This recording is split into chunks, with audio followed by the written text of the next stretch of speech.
Okay, welcome everyone to the first segment of Politically High Tech. Yes, that's the new name. I'm no longer going by Politically Entertained with Evolving Randomness or Peer for short. Nope, it's Politically High Tech and simple. We're going to get straight into it. So I have a guest here who is attorney who specializes on topics like bail reform and bail law or anything like thing in that subject. And also he is part of the board of Professional Bondsmen of Texas. Even though he's part of Texas, his knowledge goes way beyond the Texan border. I can personally attest to that with a couple of blog posts that I've read. But before I get into that, let's introduce Mr. Ken Good. Ken Good is here to educate me and you about bondsmen, about what is a bondsman, what do they do, and we can get into other stuff that's related to that. So, welcome, Ken. How are you doing? Thank you, Elias. Thank you very much for having me. I'm doing great. It's been a weird day. It seems like I've been on the road for 2 days now, so I'm on the way home. So I pulled over so that we can talk, and I'm excited to be here. Oh no, great. I'm actually excited. I'm actually happy that your team actually reached out to me and said, "Oh, okay, we're gonna talk about bail reform." I said, "That's so great," because I feel like I have a basic understanding, but I'm sure with this conversation, I will certainly learn something, and God willing, my listeners will learn something too. Well, I'm sure they're savvy people based on what I was able to analyze. So, just to start this conversation, what is the bondsman and what do they do in general? Okay, great question. The bail industry has been in place in America for over 200 years, and I think that's really hard to understand that an industry that is so much under attack recently, that this is an industry that's been in place for so long, and what I would with is saying there's a reason why bondsmen have been around this long. And it's because they do one thing and they do it very, very well. And that is that the bonding community, makes sure and ensures that people appear for court. And so when you're released from jail, if you're released through a bondsman or because of a surety bond being posted, that bondsman is saying, I promise to the court that I will insure, just like your car insurance, that you will appear for court. And if you don't appear for court, then I will have to answer to the court. 200 years ago, answering to the court might have meant I took your place. That has changed over time. And now it's we will pay the face amount of the bond to the court if we're not able to get you back within a very short period of time in certain circumstances. And so we're guaranteeing appearance. If you think of the criminal justice system like a conveyor belt, if you live in a metropolitan area, an urban area, on average they arrest a same amount of people every week or month or every year. So like Harris County, Texas, they arrest about 1,000 people a week for misdemeanor arrest. So that means every week we're adding 1,000 people to the conveyor belt. What the bondsmen do is make sure that you get to court so that the conveyor belt can get your case to completion as quickly as possible, or quicker than any other release mechanism. So we save the taxpayers money by getting cases to completion quicker than any other release system. And we also provide resolution for victims. And and then finally, I would say in most states, the bail industry, the bail bondsman, is the only constitutionally protected release mechanism that there is. And I think that we lose that, in this demonizing the bail bonds community and industry. We lose sight of the fact that the only release mechanism that the state cannot take away from you, the public, is a release by a surety bond, because that is constitutionally protected. It's guaranteed by the Constitution. And that's the most common type of constitutional a reference to bail in the United States. That's the Texas Constitution, it's the Ohio Constitution, it's the California Constitution. And so when we're talking about all these other systems that are under attack, all of those could be taken away from you, but ours cannot, because we're the only one that's constitutionally protected. And we've been around for 200 years because we do our job, we do it very well. and we get people to court if we have to go get them, if we have to call them and remind them of their court, if we have to nag them to go to court, and then if they don't go to court, we have to call them and try to convince them to come back. And if they don't, then we have to go get them, and that may be finding them and locating them and then calling law enforcement to come pick them up. But many times we've got a relationship with them. Something happened, and we tell them what will happen, and we convince them to come back to court, and we get their case back on track as quickly as possible.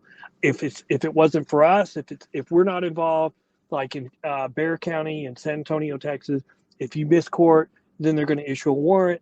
The warrant's going to go and join the 50,000 other warrants in the warrants department waiting to be served. And that really means you have to commit another crime before you're going to be brought back into the system. And that means you're going to have another victim before you're going to go get back to the criminal justice system, unless you come back willingly. And so we perform a very crucial and important job in the criminal justice system. And I think it's one that gets overlooked. And I think it gets demonized to an extent where that is not unfair. That is unfair.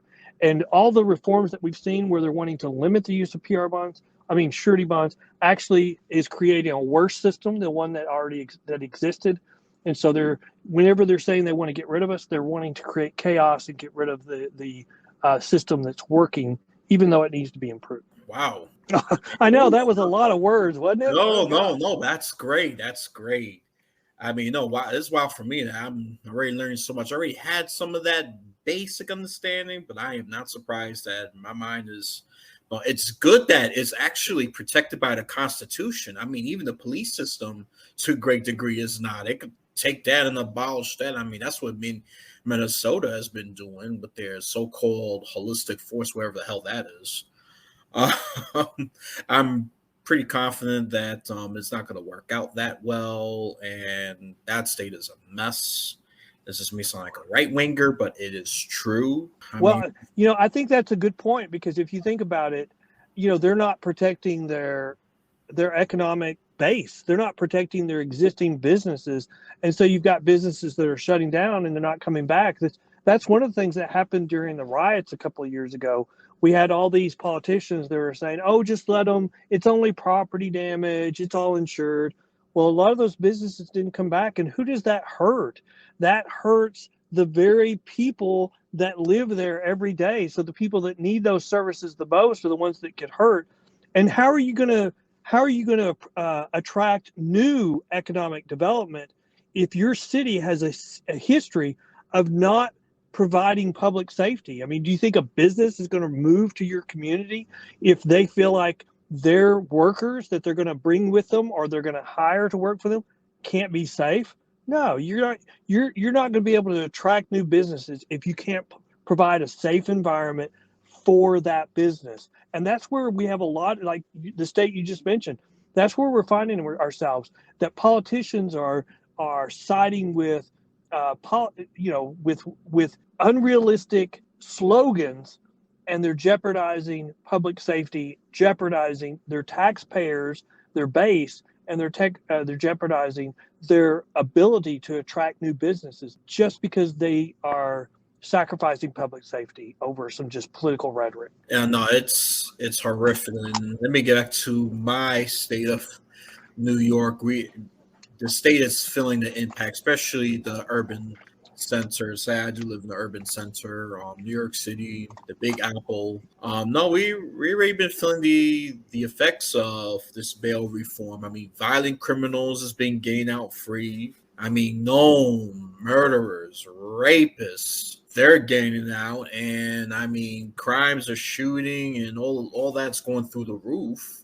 I mean, no matter where you look at, even robbery and subway violence. I mean, I could go on and on, but we both know that we definitely need a much better system. I mean, I was very skeptical of bail reform because I have a very good idea how the politicians in New York was gonna do with that, especially the former mayor. I have a lot of names for that one. He, his excuse was, "Oh, we cannot crowd the jail cells because of the COVID." I said, "Are you kidding me?" Okay. Well, I agree with that, but the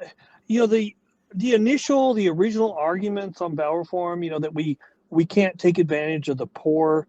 We can't we can't use a system where the poor are being taken advantage of. I mean, I think that that's a good slogan, and I think it also is an admirable goal.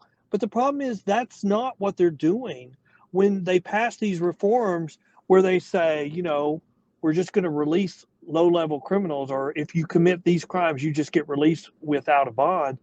You're actually tying the hands of the judges so that they can't do anything no matter what your criminal history is. If you are a criminal who's been arrested 20 times, or like in New York, you had a guy who was released after being arrested 80 times. He's like, I love bail reform. You're tying the hands of the judges so they can't address career criminals as long as they stay within that bracket. They can't address gang members who stay within that bracket. You can't address people who are who are involved in organized crime as long as they only commit crimes in that bracket in those list of offenses. And that's my criticism. With well-intended goals, they're tying the hands of the judges so that we can't take care or even do anything about the worst of the worst because it's a low-level crime. I mean, someone who's been arrested 10 times, I would hope that we would all agree that someone who has a significant criminal history should not be treated like somebody who's a first-time offender. All of our friends on the side, they want to talk about the first offender, but they set up rules that prevent you from doing anything to the 10th time offender, the 12th time offender, the 20th time offender. And that's what the public is starting to see. And that's why the public is starting to get outraged, and why crime is one of the top 3 issues in the upcoming election, is because they've seen the reforms like that were put into effect in New York, where they're taking all discretion away from the judges, and it's killing the public. It's crime's increasing for a reason, and it's not an easy topic. There's lots of reasons why, but I think at this point we can all agree that if you put reforms in place that say you're not going to prosecute certain crimes, or you won't get held in jail if you commit these crimes, well, then those crimes in those areas for those list of crimes are going to increase because there's no accountability for them. And that's what we're seeing across the country, where in areas where they're trying these silly, what I call bad bail reform measures. I mean, the only thing that's affecting me right now is just I'm just having a better understanding, even though my core opinion will not change. I mean, I will actually agree with you entirely on this issue. I mean, I've always been leaning right when it came to this, because I was already a skeptic. I don't trust politicians, and I consider that wise. No, I already know how New York City politicians think, not the regular people. Sadly, we just suffer the consequences. Like you said, we sacrifice the public safety just for political brownie points, whatever you'll call it. So I mean, you already touched on the first questions of bail reform, cause of the recent crime increase. You already answered that. Is it the only one? And maybe it could be other compounding factors like the defund the police when they slash the police budget. I mean, New York City, they slashed it by 17%, and that's huge in New York City. And well, do I think there's other causes? I would say yes. I think that the rise in crime, there's multi factors that are contributing to it. But there's a report issued in Harris County by the DA who says that the misdemeanor bail reform that they did in Harris County is one of the causes for increased crime. And so I think there's a Democrat, issuing a report saying that the Democrat reforms are causing crime to increase. And I think you have to put a lot of credence on that. And so, because I think that's truth to power right there. I think the pandemic may have had an impact on it. You have people that have been affected, I think, especially from the mental health standpoint, from being locked up or, quarantined for a long period of time. And I've seen articles all over the place how that has affected people's mental health. I think also the defund the police, I do think that has affected an increase in crime, but I think it's affected it in ways that I don't think people realize. Number one, I think there's fewer arrests that are being made because of the defund the police, because this intimidation, you're going to be put under a microscope, and if something goes wrong, then you're going to be attacked. And so I think you're seeing fewer lower level crimes being arrested and more severe and violent offenses because they're concentrating on those. And so you don't see the rise in crime across the board. But I think it's because of the defund the police movement. And I do think these bail reforms, like that have been tried in New York and the one that's been tried in Harris County, I think you have to contribute that. And then the shutdown from the pandemic, I think one of the ways it caused an increase in crime that we don't realize is our court systems were shut down for a while. And since we have, people were still committing crime during COVID, and the jails got full of really bad people. Well, now we've got this huge backlog of cases. In Harris County, that's just one of the counties that I know I've just recently looked at, but their backlog has increased 170 something percent in 10 years, but most of it in the last 4 years. So how are we going to get courts to get out of this chaos? And they have to get control of their backlog. I mean, they're dismissing cases if they can. And so we have to figure out a way. And, one of the ways that you get rid of your backlog is by encouraging the use of more surety bonds, because that whatever has the best appearance rate gets more people to more people to court more often, gets them through the system quicker, and will get their case resolved more quickly. And so I think that one of the ways that the private industry can help the courts right now is by decreasing their backlogs. And I don't think courts realize that. So, okay, if you want to give somebody a chance, fine, but are we going to give them a second, a third, a fourth, a fifth, a sixth, seventh, eighth, ninth, 10th chance? Some points you got to say, no, we got to get this backlog taken care of. You've got defendants that are just hoping, I'm going to miss court. Maybe eventually they'll dismiss my case. But if you don't, you're never going to get your system brought back under control unless you hold people to some type of accountability. So if you want to give them a chance, fine. But the more people you require to post on a surety bond, that alone is going to reduce your backlog. And I don't think people realize that. I mean, it'll be great to get collaboration from private sectors. I mean, businesses are good to find creative solutions, efficient solutions. So yeah, because I saw some of the statistics reading your website that backlogs have increased an average of 150 to 170%. Yeah, It's astronomical. I mean, if it's like what I forget the total numbers, but if it's thousands of cases, if it's about maybe 10,000 cases in small places, that's gonna increase it by 2.5. Yikes! Yeah, just well, you got people who are proposing reforms like the Vera Institute that has done presentations, and they've actually argued to judges with a straight face. Well, any reform, any change, any move away from surety bail is going to have a 40% appearance rate. I talked to a judge today and I said, what would happen to the criminal justice system if we had a 40% failure to appear rate? He's like, it would shut down. You can't have court without just overwhelming backlogs with a 40% failure to appear rate. And we've got advocates for change who are arguing that they think that would be okay, a 40% failure to appear rate. For you to have that, you would have to double or triple the number of courts that you would have to handle the same number of cases that we were handling without the use of PR bonds. That's just ridiculous. And these people, the reformers that actually know what they're doing and that want chaos, they know the system can't handle that. And so they know that the more chaos they create, the more cases will be dismissed.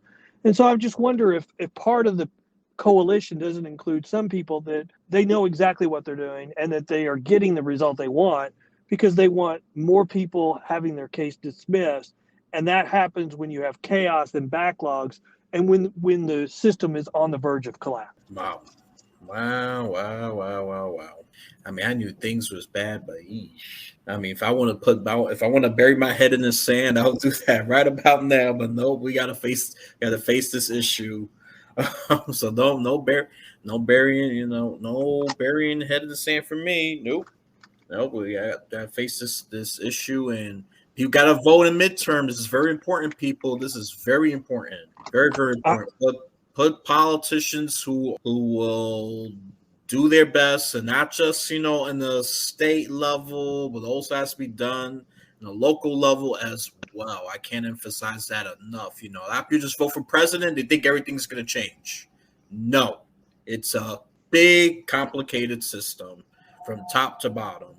So I could go on about that, but I don't want to take too much time on on that. So, vote in the midterms. People just vote for a candidate who's gonna focus on law, quality of life. That's all I'm gonna say. Well, I'd go even further. And, right now in Harris County, you've got a slew of judges that were elected into office. And they were elected into office with the platform that they were going to settle a lawsuit that was pending that the county was going to win. They were winning it. They had won several appellate rulings. And so those candidates won, and they settled and gave the plaintiffs' attorneys everything they wanted. And they gave them such things as, you have to miss court 3 times before we can forfeit your bond. And they gave them such things as, we're going to do a study. And if the study says that people aren't coming to court because they need a ride to court, then we're going to give them a free ride to court. If they need free daycare, we're going to give them a free daycare. And if they need a free cell phone so we can give them text notifications to come to court, we're going to give them a free cell phone. And so they spent $100 million to implement this debacle. And they say it's a consent decree, it was court order. No, it was a settlement that they weaponized to federal court so that their policy positions could win the day, even though they were contrary to what the Court of Appeals had ruled was the law of the land. And as a result, we've got judges who are now trying to get reelected who are saying, well, my hands are tied. This is what the law requires. No, you tied your own hand. You're the one that agreed to this settlement, and you're the one that's created this mess. And so, I'm telling people in Harris County, every one of those judges has a D by their name, and a lot of them were defeated in the primary. But the problem you got is, are they going to, if in the primary, were they defeated by other Democrats who want to go further left? Are you going to take that risk in a hypercharged time where on the criminal justice reform, you can't raise money from the big party donors unless you take their positions on criminal justice reform? Or are you going to vote for somebody with an R by their name because you want law and order? And I would say, for this one issue, just for crime, on the issue of criminal justice, to make your community safer and to right this ship that is sinking, you've got to hold, even if you think it's holding your nose, vote for the candidate who is law and order. And if that means that they're all got an R by their name, then you vote for them. And if that candidate's got a D by their name, which I don't think they're going to be able to raise any money from their party if they do, then you vote for them. But you only vote for the candidates that are going to right this ship. If they're talking about what's fair, they're talking about they don't want to hold anybody accountable. And we've got to fix this system, and we got to fix it. And that's the reason why it's one of the top 3 issues in the upcoming election. Well, based on what you're saying right there, I already foresee a red wave. Red wave is coming. That's all I'm gonna say, especially on House Representatives and those other positions. But in terms of judges too, sadly in New York City, I could speak this with 100% confidence. Almost every single person runs for a local judge position has a D on their name. So for New York, especially New York City, it's doing. Long Island has more R's and more Republicans running in local positions, but just for judges and things like that. But it comes to New York City, 99% of them has a D right next to it, and I'm pretty sure that they're not gonna fix this system. I have to agree with you. This is one of the issues I've been proud to be a right wing, even when I was a moderate Democrat. Well, this issue is an issue where the Democrat Party is fighting between their moderate and their far left wing, because you can see the new mayor of New York. He was the most moderate candidate running in the election, but he was a former police officer, and he was law and order. He was anti-bail reform. He wanted to roll back the reform, and he won pretty significantly. And then you've seen they've passed these reforms, and they have been an absolute disaster. And they're very similar to what they're currently doing in New York. I call that a simple release mechanism. So instead of being placed on bail, they're just released. And like in New York, on a certain class of charges, you're released before the police report's even done. And so you have the police saying, we're just arresting the same people every day. And then they get arrested, they get cycled through, and they get released because that's what it's taking for public safety. And then, so I don't know. Okay, so they all agree, or they've passed that. We've already had 2 waves of rollbacks of the New York reforms during the pandemic. We had a first rollback They said so it was such a fiasco. Even during the middle of the pandemic, they rolled back some of these reforms. And now this year, with the election coming in November, and the mayor, I think she was, I mean, not the mayor, the governor was looking at some polls saying that she had no chance of winning against a Republican, which is unheard of in New York, if she didn't roll back the bail reform further. And suddenly, 2 weeks before the budget deadline, she comes out with her 10-point plan. It gets leaked out that she's supporting rollback. But the problem is the Democrats that were behind the bill didn't support all the rollbacks that she wanted. And so she didn't get everything. And so the reforms, you've seen further crime increases because they didn't go far enough. And so it's going to take either more moderate Democrats getting elected, like the mayor of New York, or Republicans getting elected to roll back these reforms even further, because they're still a fiasco. And the biggest problem we have in New York is they do not want to give the judge the ability to review, in setting bail, to assess dangerous. You are standing before me with a substantial criminal history. I am determined you're a danger to the community, so I'm either going to set a higher surety bond or a surety bond at all, or I'm just going to detain you.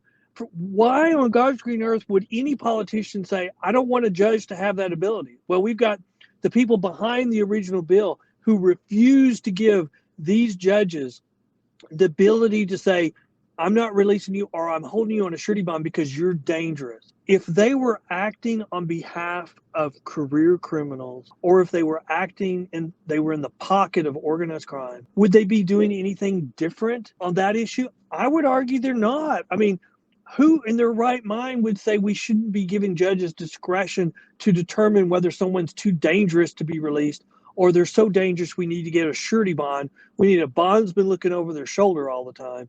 And somehow that's a bad thing. Only in New York would somebody say that's a bad thing. I don't think the majority of New Yorkers in the polls in November will say it's a bad thing. But we're going to have to wait and find out. Well, I certainly do hope so. If not, I'm out of the state by definitely by next year. I'm at the very, very low point with New York. I mean, my tolerance of New York is at an all time low. That's just my personal. It's at an all time low. I mean, I'm a registered independent, and I think I have to agree with the Republicans almost entirely on this issue.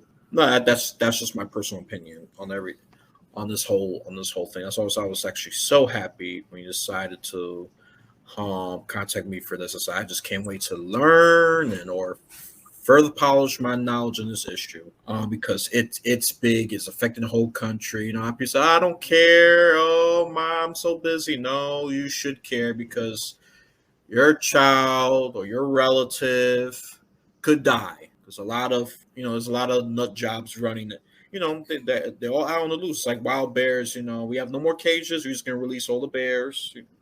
All the locks broke. We have no more locks, and all the wild bears, all the wild creatures are out, and you're just rampaging, killing humanity.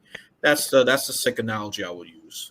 Well, one of the things I would point out is on the criminal justice issue, it is kind of weird because we have all these think tanks where they have, liberal or progressive think tanks. We have conservative think tanks, and they, the conservative think tanks propose conservative solutions, and the progressive or liberal think tanks propose liberal or progressive solutions for problems. Criminal justice reform over the last 4 or 5 years has been the one subject where both the left and the right have just agreed to the left's agenda on criminal justice reform. And I see that ending now, but it's really done a lot of damage to the criminal justice system, where you've got conservative think tanks co-opting the arguments of the left. And the results have been so bad, like in New York, or the way they decriminalized crimes under $950 in California, that you're seeing a backlash. So there's now a decoupling of the conservative right think tanks on this issue. But I think it's only because of that. And I've heard, and I don't have any specific information to say I'm convinced of this 100%. But I've heard that some of these very wealthy people are funding the think tanks on both the left and the right are the think tanks on the left and the right have the same people funding them. And so I'm concerned that maybe one of the reasons that we're coming to the same conclusion on these issues is because the funding on both sides is coming from the same source. And so I don't think we have a real true conservative analysis of what these solutions should be.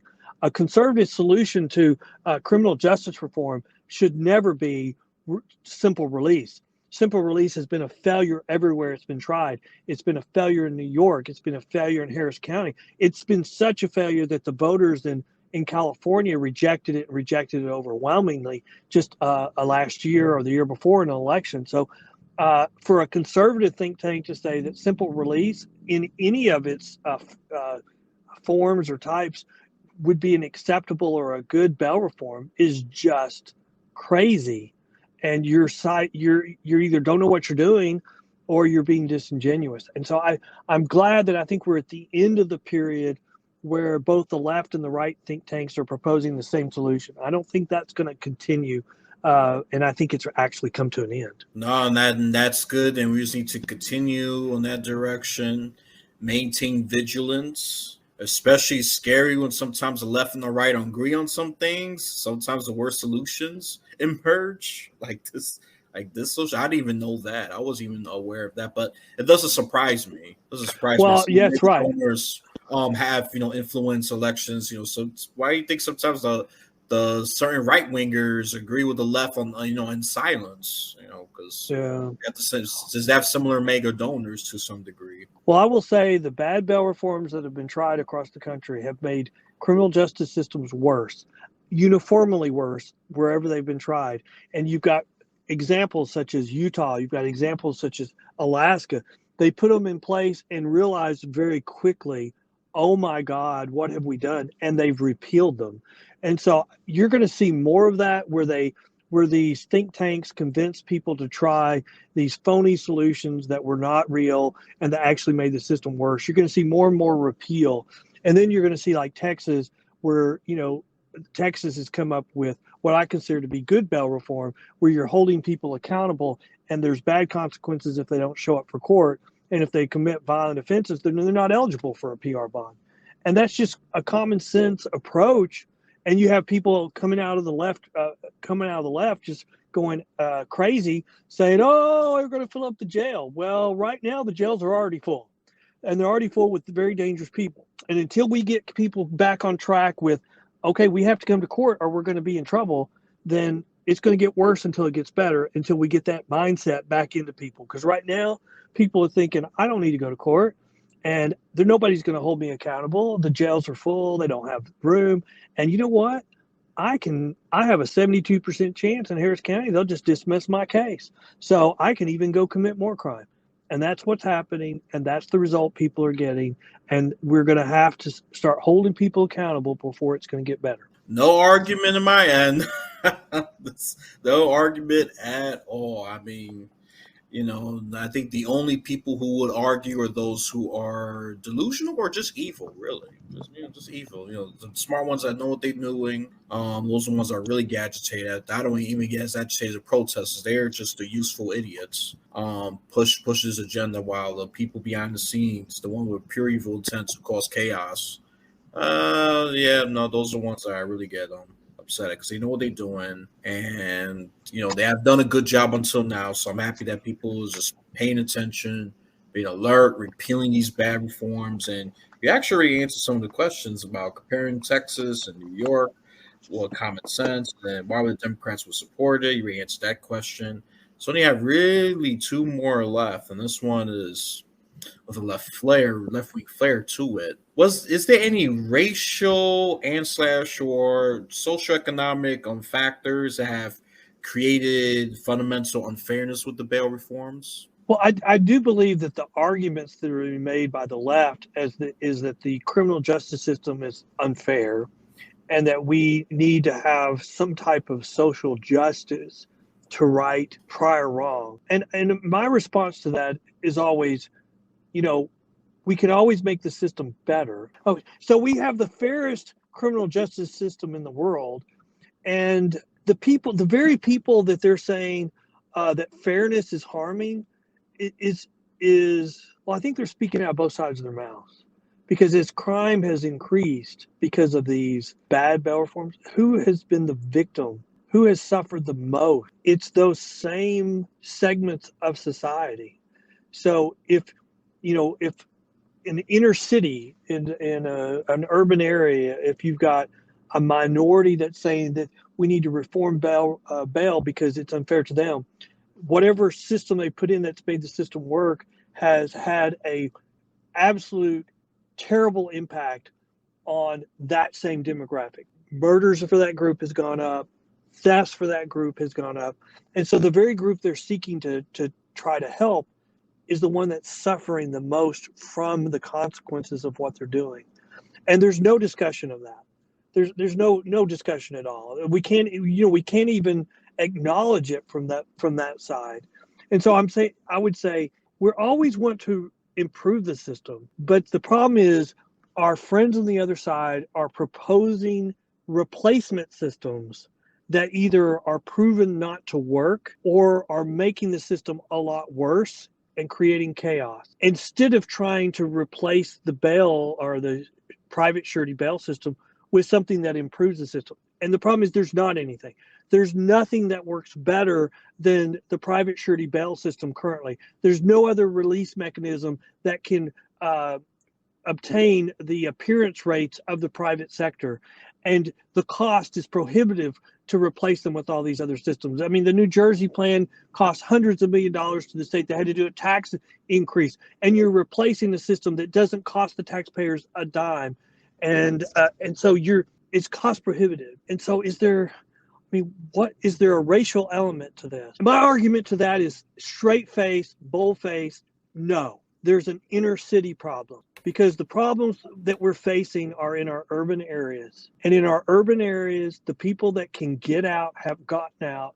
So there's higher levels of minorities there. And so crime is a problem there. Education is a problem there. Drugs is a problem there. Families being together is a problem there. And then you've got people coming in and fanning the flames and having protests that are burning down businesses there. And then those businesses are not coming back, which then means that in those areas, there's fewer tax dollars next year to take care of the same people, who's going to be probably even more the next year. So that problem is now going to be even worse, and it's going to make the problem even worse. There's no economic opportunity in those areas, and there's no business that is willing to go there. So it just becomes a cycle that gets worse and worse. And I don't believe that's a racial thing. I think that's an inner city, urban city problem. And if you look at our history, those areas have been controlled by one party, and they don't get blamed enough, or they sure don't take credit for what they've created. And they want to blame the other party for not doing the big issues that won't address their problems. Right now, today, we're having a big debate about gun violence, and we're having a big argument about, because of something that's happened that's just out and out a tragedy, and it's just something that we should all come together and say, we're praying for you. And they're saying, we need to get rid of guns. We need to get rid of the Second Amendment. And I keep coming back to this argument. We have example after example where the government can't protect you. And even in this terrible tragedy, we have some claims that the police refused to go in for an hour, and we're standing outside, and you're like, well, and this is where I'm at. If the government can't protect me, then why the hell would we just not allow me to have the tools to protect myself? And that's where we are on the arguments on the other side. We're making the system worse. But we can't protect you, and we sure as hell don't want to give you the tools to protect yourself. Now, where would we ever allow that to be the system that we all approve of? We should be all voting against that. And I think we're at a time where identity politics is not going to be the deciding factor in an election. I think public safety, I think feeling safe in your own home trumps your identity. And we're going to find out whether that's true in November. I think it is. I think we're going to, like you said, I think we're going to have a wave election, because everybody may have a different identity, but everybody wants to feel safe. and we've got one party that won't allow you to be safe. Right. No, you spoke on well, and just to speak in for the minority community, there's good portion of those people that they are realizing that whoa, the government's failed. I'll take away the gun, and this is minority people. I mean, black gun ownership went through the roof in the pandemic, so I think they have some relevance to that. As I'll say, minorities have been waking up, and minorities want more police. I think it's sadly my biggest gripe is with the woke progressive wing of the Yeah. party that has really a lot of them ironically are Caucasian. I don't want to make it race baity. Yeah. They're Well, but I think there's a really interesting history it's even ironic. for that. I think there's an interesting history there because if you think about it, we're now in the period, we're 6 months, a little bit more from the election. And over the last 4, 5, 6 election cycles, this point would be the point in time where we would have some big racial controversy and we would have protests, we'd have fires. And I'm going to just argue, I'm just going to say, I believe that if you look at it, you have to say it's all been political because it's always 6 months before an election and it drags on till the election and it is intended to whip up making a voter group in a certain party mad to try to get them out to vote in a larger number so that they can win elections. And it's worked. I think this election is going to be the first one where I don't think they'll do that because I think they've gotten some polling that says if they do, there's going to be a huge backlash. So I think this will be the first election where they don't do that. And they're trying to replace it with abortion is the anger issue that's going to get people out to vote. And I don't think it'll work. But I think that they've used that issue to make people mad to try to get them out to vote. And I think this is going to be the first election where they don't do it because they can't, because they've overused it. They've created a mob, and the left-wing progressive part of the party is the mob they've created. And the problem is once you create a mob, you can't control a mob. And their left wing has gotten out of control. And now the moderates, or what we used to say that was the left wing, is not even considered left anymore. And they're fighting, and that's where we're seeing it. And we can talk about the Republicans are having an internal war. The Democrats are on verge of a complete meltdown. And if this election is a wave, then that's going to happen. There's going to be a civil war in the Democrat Party.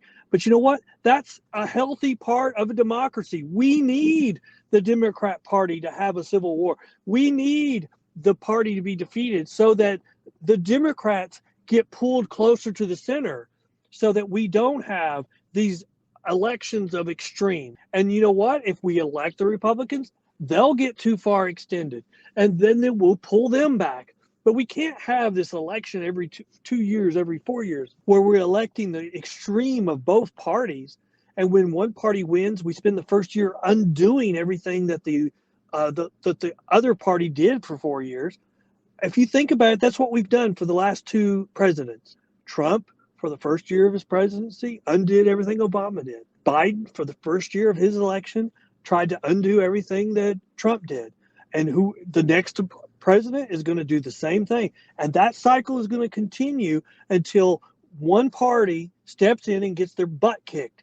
And I think this November is going to be the first step where the Democrats get their butt kicked, not only in the House, but in the Senate and in state legislatures across the country where they're already had their butts kicked because they've lost the redistricting war. And so I think we're getting to a point where identity politics don't win anymore. And we're going to have an election about law and order. You're going to have an election about inflation. You're going to have an election about financial stability. And you're going to have an election about law and order and criminal justice reform. And you're going to have a backlash on all these bad bail reform issues that have been tried in New York, New Jersey, California. And you're going to see all these rogue prosecutors where they're having rollback elections or recall elections. And you're already seeing them moderate their positions because they don't want to get recalled. They're going to get recalled anyway. And so I think we're getting closer. We're going to get pulled closer to the center. We just got a lot more to do. I absolutely agree with that. Before I was slightly skeptical with the Senate, but at this current trajectory, they already lost the Senate. and Biden's just going to be a sitting duck president. Okay, this is off topic, but let's Sure. predict. What do you think happens to Biden if there's a wave election and the Republicans take control of the House and the Senate? Do you think Biden suddenly gets ill? Do you think he continues on as president? Do you think he gets impeached? Do you think, or they and that he and then it goes to a trial in the Senate? I know we can't predict, but what do you think will happen? What's your guess? Wild guess. We can look back and say you're right or you're wrong. But what do you think happens if there's a wave election? Well, thank goodness I'm not betting money, so I could predict as wildly wrong or right as I want here.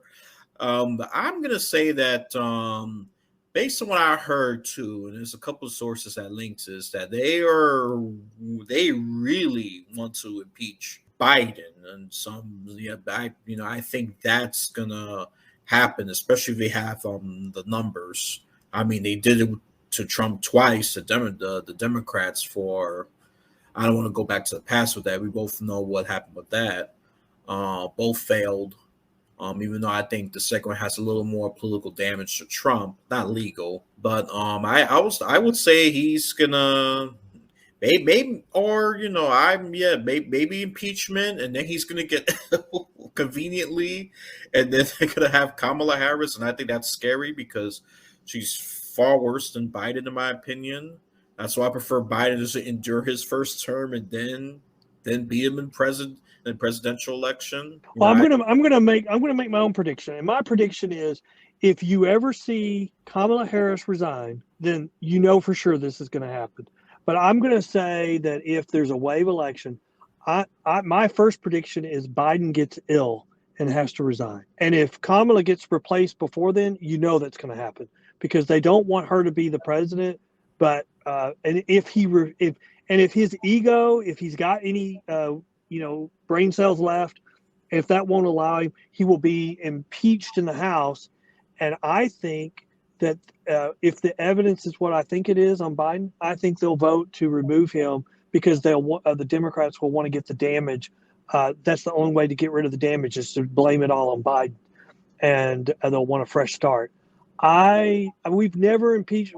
Have we ever impeached a president? I don't think. Oh yeah, no, I don't think we've ever impeached one. We've had someone resign. So I still think the most likely thing is Biden would resign. He's going to claim health issues, but I think if he doesn't, and there's a wave, absolutely he gets impeached. Paybacks are hell. No, yeah, but I mean, yep. I mean, I think, the reason why I use the Trump thing because Republicans could be vengeful, and when they vengeful, they get vengeful pretty hard based on my analysis and end up true when I predicted that. So that's my guess. I mean, that's a very good guess too because he is not the healthiest president, both cognitively, physically. I mean, almost everything. He could claim that. He could claim that at any time, but I think the evidence on his son's laptop is overwhelming, and I think that that's been covered up, and so I think that that's a way. He's always got the health issue to claim, but I think that the other thing that's going to come back and haunt the Democrats is the treatment of the Republicans in the House. This Nancy Pelosi, to control the progressive wing of the party, has done things that have never been done before. And then one of them is she's removed Republicans from committee assignments. In the past, that's never been done without the consent of the party leader, even if they're the minority. So, and this was all done without the agreement of the leader of the minority party. And the reason why she did it was, I believe, was to placate the progressive, the far left progressives, just to try to keep them in line. And you know what? It's worked for her. But the problem is what's going to happen when the Republicans have a wave election and they come in and paybacks are hell, and they go and cite these crazy things that the little squad has said, and then they remove them from all their committee assignments. Oh, they're going to be all upset, and you're going to see on the mainstream media about how terrible it is. But I'm going to tell you right now, I see that as paybacks are hell. I see that happening. I don't see there's any way that doesn't happen, because if the Republicans don't do that, then they don't have a backbone, and they just they have people who are now going to get reelected that haven't had a committee assignment for 2 years just because the progressives didn't like them. And until they show that they are willing to do the same thing, then the Democrats won't stop. So you're going to see that as well. I think the impeachment has to be done from a political standpoint to get the Democrats to calm down the next time they're in office, because otherwise you're just going to have, every time you have a president from one party and the other party controls the House, you're going to have an impeachment. That's what's going on. And I think you'll see the Republicans try to undo the second impeachment immediately and calling that just a political rally. And I don't know how you don't try to undo the first one with all the stuff coming out saying that the Russia thing was a hoax when it was all based on Russia. But that, I know we're here to talk about other issues of criminal justice reform, but I think there's so many interesting issues going on right now, and I think that we've got all these reforms. You're seeing a lot of desperation, and I think you're seeing a lot of our friends on the left, like in Harris County. Suddenly, all these people who've spent years talking about it's just not fair to the people in jail, now they're talking about public safety. Public safety is their number one thing, and so please reelect me because I want to keep you safe. And I think they're doing that because they're looking at polls, and the polls are showing just overwhelming red wave elections. So now they're just trying to lie and deceive and to convince their supporters that they're going to do something that they haven't done for 2 years. And I think you're going to see a lot more of that in the next couple of months. And as the polls get worse for them, it's going to be fun to watch. I always like to say, come pull up a chair. I have the popcorn concession ready to go. I'm personally gonna enjoy it as a registered independent. The separation of assignment. I said, wow, how more communistic can it get? I'm sure they could get worse. Let me not test them on that. They already proved, especially with that wacky scrap. Oh, they attack it because I'm a woman of color and all this other whining and moaning, complaining about all of that. And my goodness, this is like high school cliques on steroids. Jeez. Yeah, you know what? I do agree with that argument about it's high school, because I would even say some of it's like elementary school, because on the far left, they don't respond to arguments anymore because they haven't had to for years.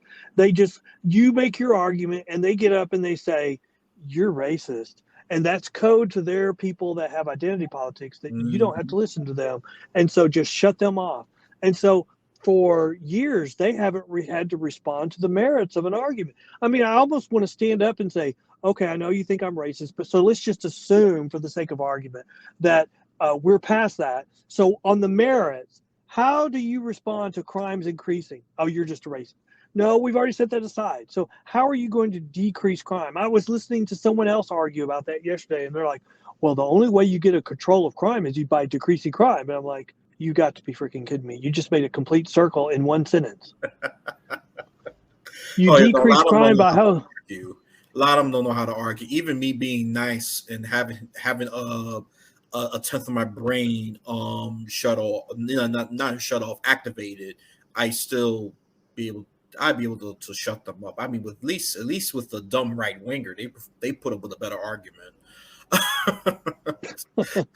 No, I mean they were dumb right wingers, but I mean even they put a better argument. At least they had some sense. Sure, absolutely.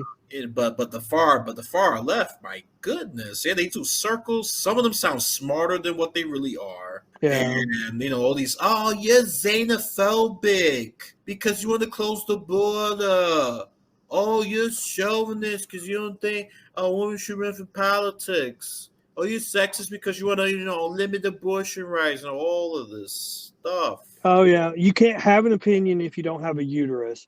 Or, oh, I don't know what the Republicans argue against because they want to date me. I'm like, those are cute things for a meme. They're a cute thing for Twitter, but they're not an argument. And then you go, why do your supporters support you when you've gotten absolutely nothing done, and you can't work with anybody across the aisle because you can't get reelected if you did. All you do is tell everybody how stupid they are and how great you are all day long. And I mean, you don't get anything done when you do that.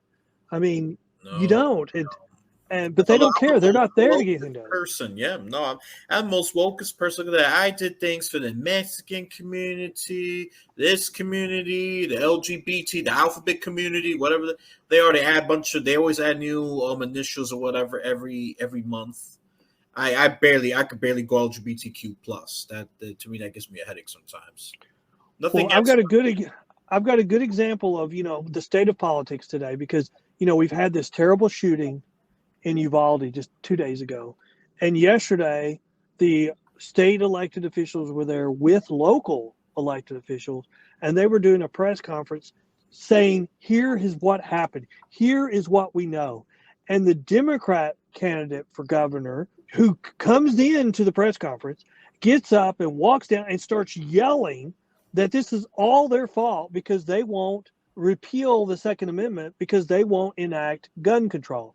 Now, you can agree or disagree with him, but there has been absolute uniform disgust that the day after a shooting, this guy would come to town for a political agenda, trying to score political points, when the proper result should be, we're praying for your loss. This is a tragedy. I mean, he could have done anything else but that in Texas, and he just killed himself politically. I think the election is good. I don't, whoever he gets his advice from, he got terrible political advice. And I think let him keep getting that. Let him keep getting that. Yeah. Let him bury their own grave. That's why I say, you know what? Beta Beto. That's what I'm calling Beta Beto. Just needs to be locked up. This is my uncensored side coming out. No, that filth, that garbage just needs to just be put away. Let him keep with theatrics. I'm sure a good amount of Texans have enough sense. And for those who keep supporting him, they all need to be locked up in a mental hospital. If they think that's acceptable, that's a reflection of the voter. No, that's an adamant feeling. I mean, I never liked the guy since day one. Even as when I started politics, and I don't want to get too elongated. I started off as a very moderate, skeptical Democrat.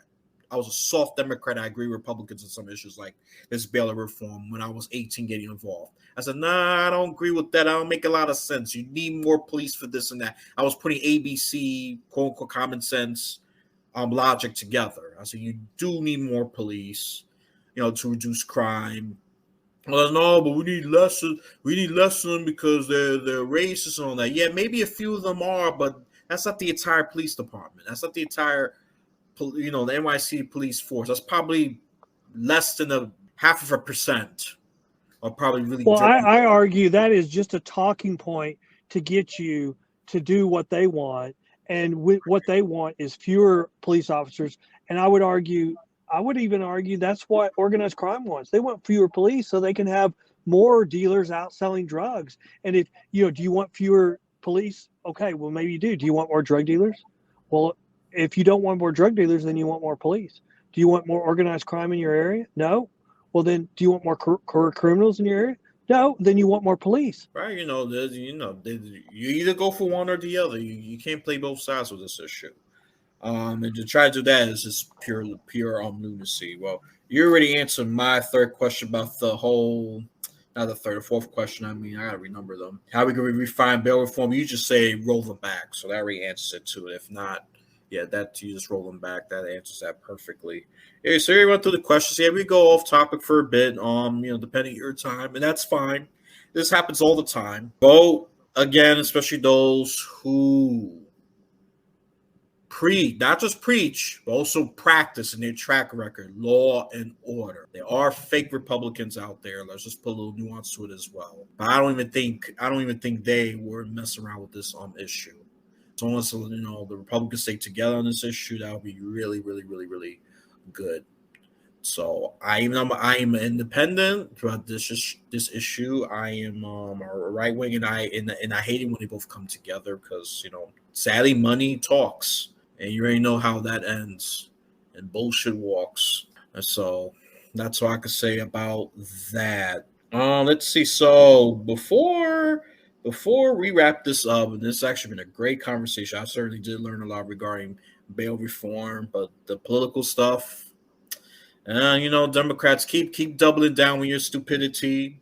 You're just increasing the red wave. And some Democrat safe districts has flipped red in special elections. Two of them that were very safe blue has flipped red. So anything is possible. That's all I can say about that. And just vote, people, not just on Senate and House representatives. Vote in your local election as well. All of these matter, especially, yep, all of them matter. Not just the president, not just the Senate, not just the House representative. Even the local elections, the mayor, the governor, the judges, school board, all that matters. Just check on the internet regarding which positions are up for election. That's all I could say. I cannot emphasize that enough. We have a chance to turn this around and keep up this momentum to correct this wrong that shouldn't have never happened in the first place. But it did because of very evil people who are spreading this kind of low IQ filth to a lot of people, especially the young. I don't even care if it's black, white, or they identify as trans. It's just garbage that they're spreading that out. So, all right. So let me just you should check out their podcast, The Bail Post.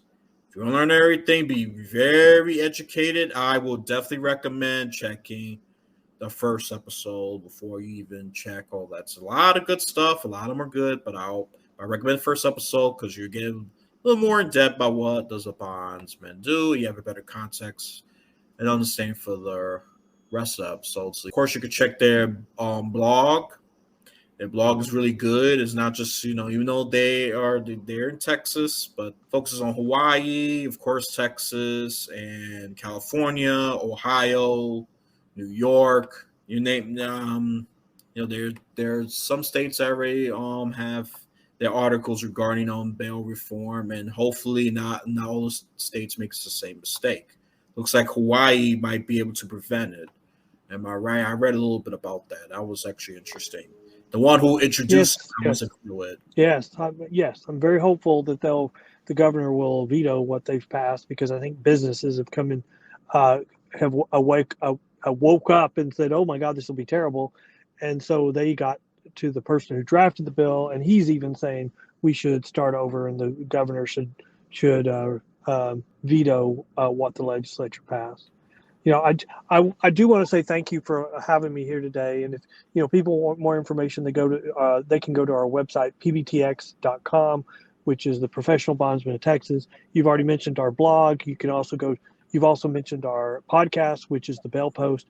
You can find it on the PBT website, or you can just go to thebellpost.com and it's available there as well. And so before you make a decision, people, the only thing I want to advise you, do your research. Don't just listen to what the mainstream media tells you, because they're going to tell you at best 1% of the picture. And that's just me being kind. I mean, I can say much worse things about them. They send reports that a high school could do better. They send reports that can be beaten by a high school that has more brains, more IQ than these people who are hosts and spreading propaganda. All right, just do your research. And this is one of them right here. So especially to get better, more informed about bail-related issues. All right. So that is it for this lovely segment. I know it's long, but I hope you learned a lot, or you can replay it just in case you forget. You can just put that little indicator back somewhere if you want to repeat. All righty. All right. Well, thank you very much for having me. No problem. Take care.